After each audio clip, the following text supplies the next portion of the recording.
जो प्यार करता है वही गुस्सा भी करता है। तो अगर जनता थोड़ी नाराज़ भी होगी तो मैं उसको अपने प्यार से मना लूँगी। ये शिक्षा की बात करें तो सच में शिक्षा में मऊ को एक नया आयाम बनाना होगा। नमस्कार, टुडे न्यूज़ में आप सभी का स्वागत है। मैं आसिफ रिजवी। जैसा कि आप देख रहे हैं, हम जो दावेदार प्रत्याशी के हैं उनके वहाँ जा रहे हैं और उनसे बातचीत कर रहे हैं और परख रहे हैं कि आखिर क्या वाकई में ये नेता पॉलिटिक्स में आने लायक है। क्योंकि नेता तो काफ़ी आते हैं, वादे करते हैं, चले जाते हैं, फिर वही जनता का जो हाल है वैसा ही रह जाता है और जनता परेशान। फिर वही चुनाव आते हैं, फिर पार्टियां लड़ती हैं, अपना अपना दम करती हैं, लेकिन भैया लगातार जो है वही नेताजी हम ये करेंगे, वो करेंगे, ये करेंगे, वो करेंगे, लगातार कहते रहते हैं। लेकिन जनता को क्या मिलता है? कुछ भी नहीं। जनता जो है अपने आप को ठगा महसूस करती है। वही विज्ञापन के ज़रिए वोट मांगने के लिए जिले के हुक्मरान हैं उन पर प्रेशर डाला जाता है कि ज़्यादा से ज़्यादा आप वो करें। लेकिन जनता जो है उठती है, जाके वोट करती है, नेताजी को ढूंढ निकालती है। नेताजी आते हैं तो फिर वही आखिरी मकाम क्या? लखनऊ। खैर, इस वक्त हमारे साथ मौजूद हैं संगीता द्विवेदी जी, जिला उपाध्यक्ष मऊ, जो कि मधुबन विधानसभा से दावेदारी की हैं। आइए हम इनसे बात करते हैं। नमस्कार, पहले टुडे न्यूज़ में आपका स्वागत है। नमस्कार मैम, आप भी आ गई दावेदारी में। जी, एजुकेटेड हैं आप। जिस तरीके से लॉकडाउन में काफ़ी मेहनत भी किया है अपने गरीबों के साथ, बगैर कोई फ़ोटो खिंचवाए, बगैर कुछ किए। जनता जानती तक नहीं कि आपका, लेकिन हम लोगों ने देखा। क्या करेंगी जनता के लिए? अगर आप आई टिकट मिला तो क्या करेंगे आप? देखिए, मुझे लगता है कि वादे करने का समय नहीं है।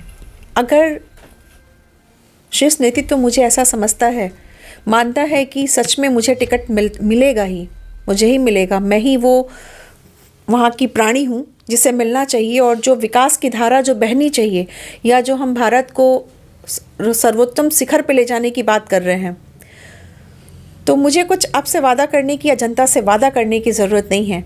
मैं इस पे विश्वास करती हूँ कि जब वक्त आएगा तो मैं उस चीज़ को करके दिखाऊंगी। संगीता द्विवेदी जी, लगातार नेता तो आते ही हैं, जनता भी जानती है नेता आते हैं, लेकिन जनता अब थोड़ा समझदार हो गई है। जनता को वो ठगा हुआ महसूस करना बिल्कुल एकदम हट के है। आपको नहीं लगता है कि जिस विधानसभा से आप लड़ रही हैं चुनाव, उसी विधानसभा में प्रधानमंत्री नरेंद्र मोदी ने एक जरीना नाम की लड़की को उज्ज्वला योजना के तहत एक गैस सिलेंडर दिया था। सिलेंडर तो मिल जाता है, लेकिन उसके बाद उनका कोई हालात जान नहीं पाता है। क्या कहेंगे इसको लेकर के? देखिए, पहले जो आपने कहा कि जनता थोड़ी समझदार हो गई है, तो जनता थोड़ी नहीं, जनता ज़्यादा समझदार हो गई है। जनता जागरूक हो गई है। समझदार न करके ये कहा जाए कि जनता जागरूक हो गई है, वो अपना भला बुरा समझ रही है। दूसरा जो आपका बिंदु था उस दीदी के लिए, बिल्कुल सही, प्रधानमंत्री जी ने उनको गैस सिलेंडर दिया। यहाँ से निकाल के ले जाने वाले भी हम ही लोग थे, और दीदी को यह समझाया भी गया, बताया भी गया था कि दीदी आपके पास ये नंबर है, अगर आपके पास फ़ोन नहीं है तो आप कहीं भी, आप अपने गांव में किसी से भी संपर्क करके हमें सूचित करिएगा, हम वो काम आपके लिए करेंगे। आवास की जो व्यवस्था उनके लिए हुई, प्रधान से कह के हुई। शौचालय के बाद सुमंगला योजना पे आप आ जाइए, क्योंकि अगर उस गांव में बिजली गई तो सिर्फ एक जरीना दी के लिए नहीं गई होगी, वो सबके लिए गई है।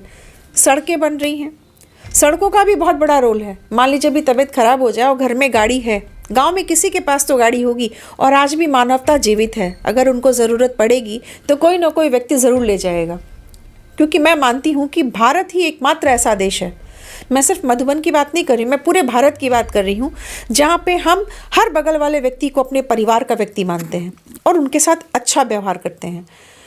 अब एक बात ये जो मुझे समझ में आ रही है कि थोड़ा सा हमें भी जागरूक होना होगा। जागरूक हो चुके हैं, लेकिन अपने लिए बोलना होगा, अपने लिए आवाज़ उठानी होगी। मैं ये नहीं कह रही हूँ कि मोदी जी नहीं कर रहे हैं, मोदी जी, योगी जी नहीं कर रहे हैं, वो तो सब कर रहे हैं, लेकिन इतने बड़े हुजूम के लिए ये बहुत ज़रूरी नहीं है कि मोदी जी हर व्यक्ति तक पहुँचे। हम उनके माध्यम हैं, हमारे माध्यम से वो वहाँ पहुँच रहे हैं, क्योंकि गैस दे रहे हैं तो वो दे रहे हैं ना, हम तो अपने घर से दे नहीं रहे हैं, तो हम एक माध्यम हैं। वैसे ही हमको भी उन तक पहुँचने के लिए एक माध्यम की आवश्यकता है। गैस का रेट भी तो बढ़ गया। कहाँ बढ़ गया है? थोड़ा बहुत बढ़ा है। आप देखिए, अब तो घट गया है। कितना? अब आप देखिए, कितना हुआ? वो आप हमसे बेहतर समझ रहे हैं कि कितना गैस का रेट घटा है। बीच में कुछ दिक्कतें आई थी, बढ़ा था, सब्सिडी भी आ गई थी, वो भी छोड़ा गया है। लगातार देखा जा रहा है कि महंगाई बढ़ती जा रही है, ऐसे में जनता कहीं ना कहीं महंगाई से बड़ा परेशान है, इसका सामना करना पड़ सकता है। सच में हमें तो ऐसा नहीं लग रहा है। इसलिए ऐसा नहीं लग रहा है कि मैं बीजेपी की कार्यकर्ता हूँ, इसलिए नहीं ऐसा लग रहा है। आप देखिए कि जिन दुकानों पे पहले भीड़ हुआ करती थी, क्या भीड़ में कमी हो गई है? जो रोड पे आप चलिए तो जहाँ 2-4 दुकानें लगती थी, आज लंबी दुकानें लग रही हैं, कोई भी दुकान खाली नहीं रह रही है। तो अगर पैसा नहीं है तो खर्च कहाँ से हो रहा है? माफ़ करिएगा, मैं किसी के ऊपर ऑब्जेक्शन नहीं उठा रही हूँ, मैं अपनी बात बता रही हूँ क्योंकि अपनी समझ है। और जहाँ तक हम महंगाई की बात करें तो हम कोरोना का जो भयंकर समय बीता है उससे आप और हम इनकार नहीं कर सकते। इस मतलब विपरीत परिस्थितियों में भी जिस तरह से केंद्र सरकार और योगी सरकार ने संभाला है, स्पेशली उत्तर प्रदेश की जनता को, चाहे वो वैक्सीनेशन का हो, चाहे भूखों को रोटी का हो, चाहे उनकी बेरोजगारी का हो, चाहे आप कोई भी मामला कह लीजिए, कोई ऐसा व्यक्ति नहीं मिला है जिसको कि कोरोना काल में भोजन न मिला हो। छोटा सा देश है अमेरिका, कहते हैं कि वो डेवलप्ड है, हम लोग अभी डेवलपिंग में आ रहे हैं, हम लोग डेवलप कर रहे हैं, वो डेवलप्ड हो चुके हैं। आज तक उनका वैक्सीनेशन पूरा नहीं हुआ। हमारे यहाँ तो मुफ्त हो रहा है। अब आप सोचिए कि मुफ्त हो रहा है, वहाँ पे आपको पेमेंट करके कराना है। यहाँ हम अपने भाइयों के पैर में, बहनों के पैर में चप्पल लेके दौड़ते थे कि वो राहगीर आ रहे हैं, उनके लिए बस में खाने की व्यवस्था करना, पानी की व्यवस्था करना, ज़रूरत पड़े तो दवाई, बच्चों के लिए दूध तक, क्योंकि जब वो भाई हमारे लौट रहे थे, बहनें, भयंकर गर्मी का मौसम था। और हम भूल नहीं सकते हैं कि जो हमारे भाई बहन यहाँ से काम करने के लिए गए थे, यहीं बॉर्डर पे ला के फेंक दिया था लोगों ने। वो काम कर रहे थे, अपना तो पेट भर रहे थे, लेकिन वहाँ तो बहुत कुछ दे रहे थे। तो महंगाई को मैं मुद्दा नहीं मानती हूँ, क्योंकि विषम परिस्थितियाँ हमारी ऐसी हुई हैं, थोड़ा बहुत अप डाउन हो सकता है। उस कंडीशन में भी जिस तरह से उन्होंने अपने नेतृत्व का परिचय दिया है, देश की आवाम को उन्होंने संभाल के रखा है, जनता के सुख दुख के बारे में सोचा है, मुफ्त दवाइयाँ तक बटी हैं, यहाँ तक कि जो काढ़ा पिया जाता है वो काढ़ा हम लोगों ने अपने हाथ से बना के लोगों को बांटा है, कहीं किसी ने पे नहीं किया है। और बहुत गर्व होता है ये सोच के, सुन के, जब लोग कहते हैं अच्छा आप उत्तर प्रदेश से हैं, योगी वाले उत्तर प्रदेश से हैं। क्यों? क्योंकि इस कोरोना काल को इतना बढ़िया मैनेज उन्होंने किया है। महंगाई कोई मायने नहीं रखती और जनता भी बहुत समझदार है। कोरोना काल या बुलडोजर? बुलडोजर तो चलता रहेगा, कोरोना काल तो निश्चित समय के लिए था। बुलडोजर तो देखिए तब तक चलेगा जब तक कि जो अवैध चीज़ें हैं वो समाप्त नहीं हो जाती। तो बुलडोजर अलग चीज़ है, कोरोना। मऊ सदर विधानसभा से मुख्तार अंसारी विधायक हैं, 1996 से लगातार 5 बार जीत चुके हैं, छठी बार चुनाव होने जा रहा है जी। क्या लगता है आपको? क्या सुनना चाहते हैं आप हमसे? क्या कह सकती हैं आप? आज की जनता बहुत समझदार हो गई है। जनता के अंदर वो जो भय था, वो भय समाप्त हो चुका है। तो भय कहाँ था? जब क्या भय के चक्कर में लोग वोट देते थे? हाँ बिल्कुल, अभी आपने कहा ना कि जनता ठगी महसूस कर सकती है, तो अगर जनता ठगी महसूस कर सकती है तो भय क्यों नहीं महसूस कर सकती है? जनता के अंदर भी भय था। लेकिन जनता तो आज भी कहती है कि अच्छा ये बताइए, मुख्तार अंसारी माफिया हैं या मसीहा? बिल्कुल माफिया हैं। कैसे? माफिया का मतलब क्या है ये तो आपको भी पता है, जनता को भी पता है। और अगर पता नहीं होता तो मसीहा के संग तो कभी बुलडोजर नहीं चल सकता है ना। अब वो तो योगी जी जानेंगे ना। योगी जी क्यों जानेंगे? अगर वो मसीहा हैं तो जनता तो खड़ी होगी ना। तो उन पे अभी तक केस क्यों नहीं साबित हो पाया कोई? नहीं, आप ये देखिए, केस धीरे धीरे साबित हो रहे हैं, प्रामाणिकता दी जा रही है। आपने भी देखा होगा, अभी कुछ दिन पहले ही न्यूज़पेपर में आया भी है, समाचार चैनलों में भी चल रहा है। लेकिन ये लोगों के दिमाग का वहम है कि हाँ वो योगी जी ऐसा कर रहे हैं। भाई जो गलत है उसको सज़ा मिलनी चाहिए, और कोई तो ऐसा नेतृत्व आया जो कि गलत के खिलाफ खड़े होने की क्षमता रखा। क्योंकि 2004 के बाद से, उसके पहले से भी मुख्तार अंसारी का छाप छोड़ा हुआ था मऊ में, और 2004 में जब दंगा होता है उसके बाद मऊ की पहचान ही हो जाती है। लोग बोलते हैं अच्छा वो मुख्तार वाला मऊ। अरे मऊ की अपनी पहचान है, तमसा नदी के किनारे पे बसा हुआ वो मऊ, जहाँ महर्षि वाल्मीकि ने पहली बार छंद की रचना की थी, ये वो मऊ है। पंडित श्याम नारायण पांडे का मऊ है, न कि मुख्तार का मऊ है। ताने बाने की नगरी है ये, इसकी पहचान ऐसे होनी चाहिए। तो आज जनता जिस भय से निकल रही है, उस भय को आप भी जनता के बीच में जाएंगे तो समझ सकते होंगे, और हम लोग भी बखूबी समझ रहे हैं। तो जो बुलडोजर चल रहा है वो गलत है या सही? बिल्कुल सही है, 110% सही है। तो क्या मुख्तार अंसारी अब की अगर चुनाव लड़ेंगे तो क्या कहेंगे इसको लेके? अगर वो चुनाव लड़ते हैं तो लड़े, हम उन्हें रोकेंगे क्यों चुनाव लड़ने से? क्या लगता है 1996 से लेकर के 2021 दिसंबर चल रहा है, देखिए अब जनता बहुत समझदार हो चुकी है और जनता खुल के इस बार सामने आ जाएगी। क्या लगता बिल्कुल। है सामना करना पड़ जाएगा मुख्तार अंसारी को? बिल्कुल करना पड़ेगा। मैंने आपसे कहा ना कि वक्त बदल रहा है। वक्त बदल रहा है इन द सेंस कि सिर्फ ये नहीं कि समय आगे बढ़ता जा रहा है, चीज़ों को समझ रहे हैं। आप ये देखिए कि आज मुख्तार के सामने बोलने से लोग पहले डरते थे। आज एक बच्चे के सामने भी आप खड़े होंगे तो उसको पता है कि मुख्तार ने क्या किया है, मुख्तार क्या है। तो मुझे ऐसा नहीं लगता है कि अब जनता के मन में वो भय है। मऊ सदर विधानसभा जो कि मुख्तार अंसारी के ही नाम से जानी जाती थी, अब आज जैसा कि आपने बताया कि भय लोगों का हट गया है, तो क्या लोग भय के चक्कर में वोट देते थे? भाई विकास के नाम पे तो वोट हुआ नहीं। वोट तो विकास के नाम पे होता है। तो विकास, क्योंकि आप ये सोच लीजिए, मैं किसी पर्टिकुलर चीज़ की बात नहीं कर रही हूँ, किसी पर्टिकुलर व्यक्ति की बात नहीं कर रही हूँ, ना किसी पर्टिकुलर कस्बे की बात कर रही हूँ, ना राज्य की बात कर रही हूँ। वाराणसी अगर हमको बीएचयू किसी डॉक्टर को दिखाने जाना होता था तो पूरा दिन ख़त्म हो जाता था। अगर हम खुद की गाड़ी लेके भी चल रहे हैं तो 4.5 से 5 घंटे में पहुँचते थे। आज कितने देर में पहुँचते हैं? आप भी बनारस जाते होंगे, 1.5 घंटे, 1.25 घंटे में हम पहुँच जाते हैं। लखनऊ जाना होता था अगर किसी को दिखाने, इमरजेंसी में भी हम लेके जा रहे हैं, हम सिर्फ बीमार व्यक्तियों की बात करें तो हम 7 से 8 घंटे में पहुंचते थे। और पहुंचने के बाद हम इस हालत में नहीं रहते थे कि हम पैर सीधा करके उतरें और डॉक्टर के पास जाएं फिर से भाग दौड़ करें। आज हम 3 घंटे में पहुंच रहे हैं। इसको आप क्या कहेंगे? अगर ये विकास नहीं है तो क्या है? जो बिजली आपको नहीं मिलती अगर थी। आप इसको विकास कह रही हैं तो क्यों नहीं वो डॉक्टर मऊ में आ जाए, मऊ में ही क्यों नहीं बन जाता? देखिए बनने में तो समय लगेगा ना। हॉस्पिटल बनाना, स्ट्रक्चर खड़ा करना बड़ी बात नहीं है।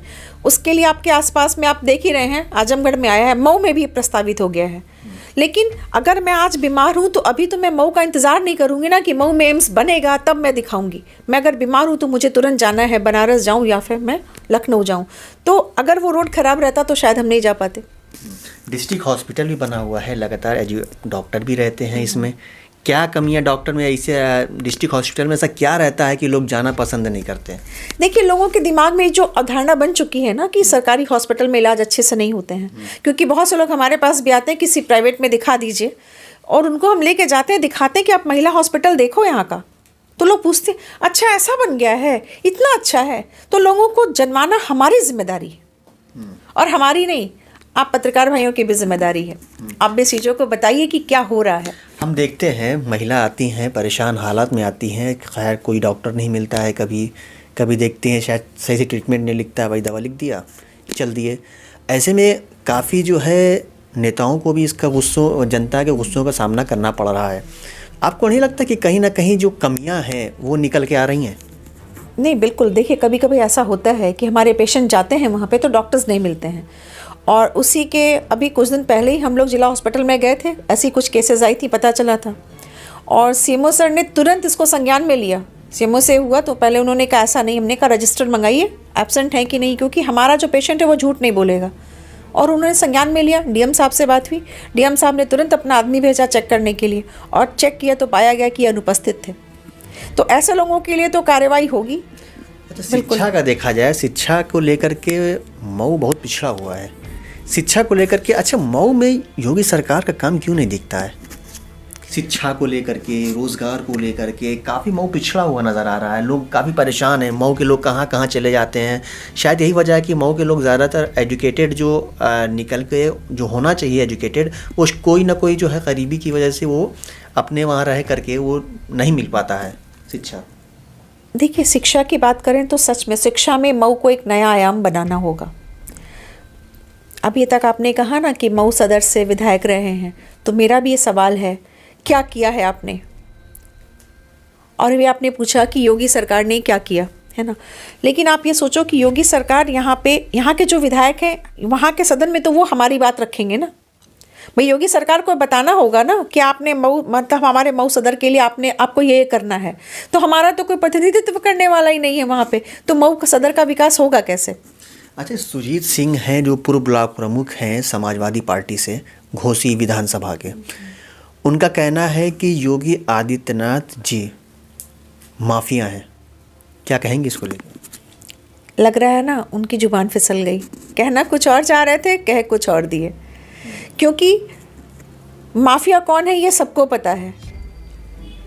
अब उनके कैलकुलेशन के हिसाब से योगी जी काम नहीं कर रहे हैं। योगी जी सच के लिए काम कर रहे हैं। जो सच में माफिया है और जिसने इस तरह की अराजकता फैला रखी है, अवैध निर्माण करा रखे हैं, उनके लिए वो बता रहे हैं कि हम क्या कर सकते हैं, और वो कर रहे हैं। क्या बीजेपी में कोई ऐसा नहीं है? ऐसा नहीं है। अगर जो है फिर तो उनके लिए भी कार्रवाई है, क्योंकि योगी सरकार कभी भी किसी एक व्यक्ति का पक्षधर नहीं करती है। आपने देखा होगा, जान भी रहे होंगे, कई लोगों के आरोप भी तय हुए हैं। अच्छा मैम, आप मधुबन विधानसभा से चुनाव लड़ने जा रही हैं, क्या जनता के बीच में लेके जाएंगी? जनता आपको पसंद करेगी?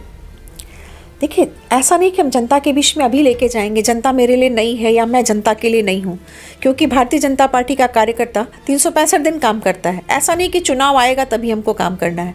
तो जनता के जो अपने प्रॉब्लम्स हैं, जनता की जो समस्याएं हैं, उनसे हम पहले से रूबरू हैं। और मैंने पहले भी कहा, व्यक्तिगत तौर पर मैं अपनी बात करूँ तो मुझे किसी को भी वादा नहीं करना है, क्योंकि वादा तो तोड़ने के लिए किया जाता है ना। आपने गाना भी सुना होगा, वादा कभी न करना, वादा तो टूट जाता है। तो अगर मुझे ऐसा मौका मिलता है तो मैं बिल्कुल वो काम करूँगी, और एक दिन खुद आप मेरे पास आएंगे या मैं भी आपके पास आऊँगी कि चलिए आप एक बार फिर से उसका। अच्छा, आप दावेदार होने जा रही हैं, मान लीजिए आपको टिकट मिल जाता है, आप जनता के बीच में भी जाएंगी, कहीं ना कहीं जनता को गुस्से का सामना करना पड़ेगा। तो गुस्से का सामना जो करना पड़ेगा वो अच्छी तरह आप वाकिफ़ हैं, क्या कहेंगी इसको लेकर? देखिए, जो प्यार करता है वही गुस्सा भी करता है। तो अगर जनता थोड़ी नाराज़ भी होगी तो मैं उसको अपने प्यार से मना लूँगी, ये मेरा विश्वास है। और जनता किससे नाराज़ होगी? जनता हमारे अभिभावक से तो नाराज़ नहीं है। माता पिता उनके जो मोदी जी और योगी जी हैं, है ना, जैसे हम अपने माता पिता से नाराज़ नहीं हो सकते हैं, भाई बहन भले नाराज़ हो जाते हैं, तो योगी और मोदी जी से जनता की कोई नाराज़गी नहीं है। आप विश्वास नहीं करेंगे, जब गाँव में जानते हैं तो लोग बोलते हैं वो पार्टी को नहीं जानते हैं, वो सीधे कहते हैं अच्छा आप मोदी जी वाली हैं, मोदी जी वो जो आवाज़ दे रहे हैं। तो जनता ये सोच रही है, जनता के लिए कोई मैटर नहीं करता है कि कौन आ रहा है कौन नहीं आ रहा है।